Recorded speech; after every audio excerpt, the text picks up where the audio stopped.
Television viewers may recognize Alan Cumming from The Good Wife. I want to run my first campaign, Peter Florrick for governor. But long before his American television career, Cumming was in films and on the stage that made him famous. I sang in a stand-up comedy act, actually, that I did in the 80s, late 80s and 90s. And then I didn't really sing forever until I did, but apart from doing cabaret in London and on Broadway. Welcome, bienvenue, welcome. He makes it sound like a small thing, but his performance in Cabaret won him a Tony Award in 1998. I did a couple of films, and then I suddenly came, about 10, 12 years ago, I decided I wanted to do a concert thing of my own, and I started doing those. And that was kind of a game changer. I was really terrified of singing as myself before that. I walked across an empty land. I knew the pathway like the back of my hand. I kind of came to singing in the way I'm singing late in life. Sat by the river and it made me complete.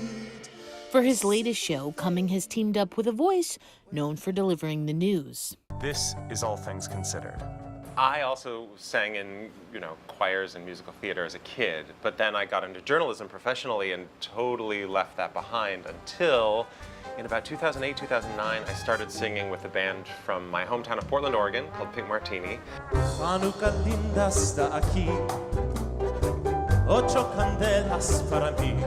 It may not be an obvious pairing, but Cumming and Shapiro are ultimately both storytellers. We met when Alan was doing Cabaret on Broadway, and one of my best friends from college, Ben Eakley, was in the show with you. Yes, and so Ari came to my dressing room, which was actually the first time that it was called Club Cumming, my dressing room, and that's why we've got this Club Cumming pop-up here. And I recognized his voice before I recognized him. Because I was walking up the stairs saying from NPR News, I'm Ari Shapiro, this is All Things Considered. But, So yeah, that's how we actually met. And then what happened after that was we sort of got to know each other a bit, and sometimes there was a couple of things we did where Ari interviewed me about a book I was doing, or sort of live events on stage. Live events, and we discovered we were quite... We had a rapport. A rapport, and also what I really liked about Ari is that when you do these things with people, they tend to be sort of fluffy pieces. I mean, when you're the person who's... And he's not. He's quite it's quite competitive at times. I wasn't afraid to disagree with that. Yeah, and I was like, really? So I liked that, and I thought that was interesting. And so then we got to know each other more, and then I said, we should do a show where we're funny together. And I said, don't joke about that because I will absolutely take you up on it. Yeah, so the next morning I had to call him up like we were lovers, and I'd say, I meant it. Yeah. From NPR News, this is All Things Considered. I'm Ari Shapiro. And now, live from the Kennebunkport Inn, it's Saturday night on Broadway. It's Saturday night on Broadway. Oh, yes, it is. Oh, yes, it is. What can people expect from their show? Laughs, tears. We want it to include the kinds of insightful, thoughtful, deep conversations that you might expect from a public radio interview, and also the bawdy, entertaining song and dance numbers that you would expect from an Alan Cumming show. When the Kennebunkport Inn invited Club Cumming to come to Maine, Alan jumped at the offer.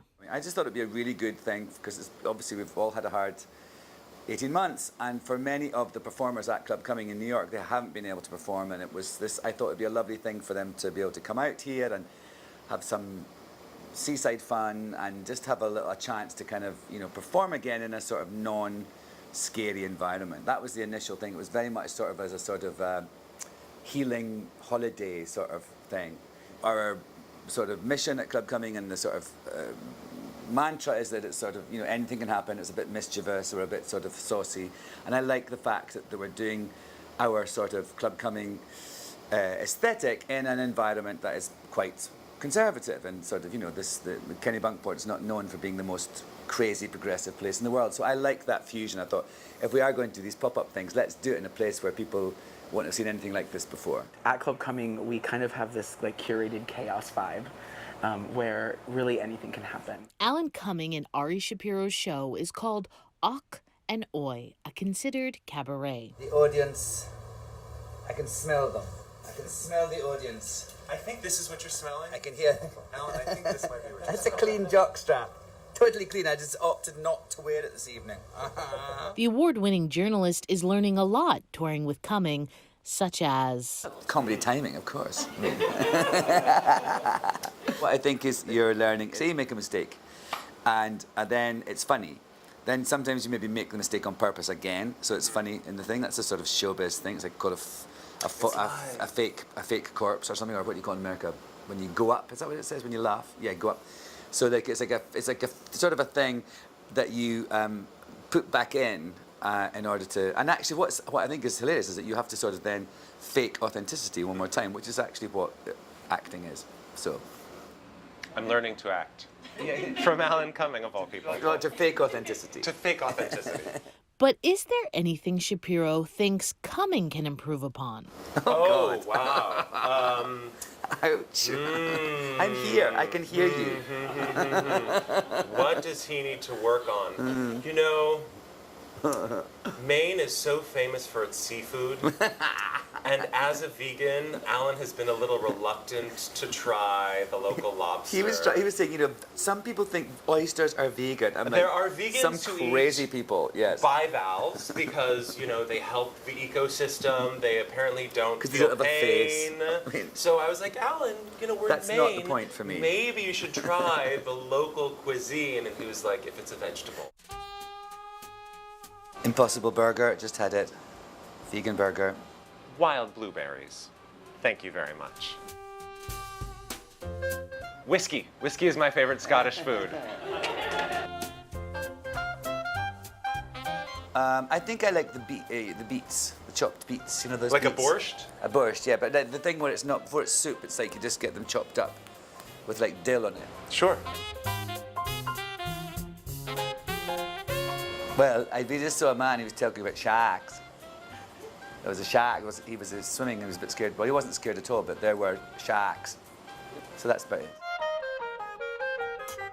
Going down to Aberdeen? Nope, can't do it. The answer is no. The answer to that question is no. I'm really glad because always when people do impersonate, they always go, oh, hello, like that. That's a bit orangutanish. But that's what I think as well. And it's like whenever anyone does an impersonation of me, they always go, start like that. I don't think I'm like that at all. No, Told. but just, oh God, what have I started? Waiting for Guffman. There are two movies that I've watched more than any other in my life. One of them is Waiting for Guffman, and the other is Grey Gardens, the original yes. documentary. Yes. But Waiting for Guffman would probably be in close second. Yeah, I didn't know that would be I'm your obsessed. favorite movie. I've met many people that I've admired. But when I met Christopher Guest, I was sat next to him at a dinner, and I was just like, and then I made him laugh. I was like, well, you know, tick.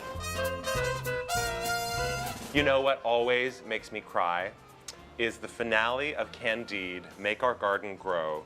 There's a moment where the orchestra cuts out and this bank of singers is facing the audience and they're singing in this multi-part harmony and the lyrics are, we are neither pure nor wise nor good, we'll do the best we know, we'll build our house and chop our wood and make our garden grow.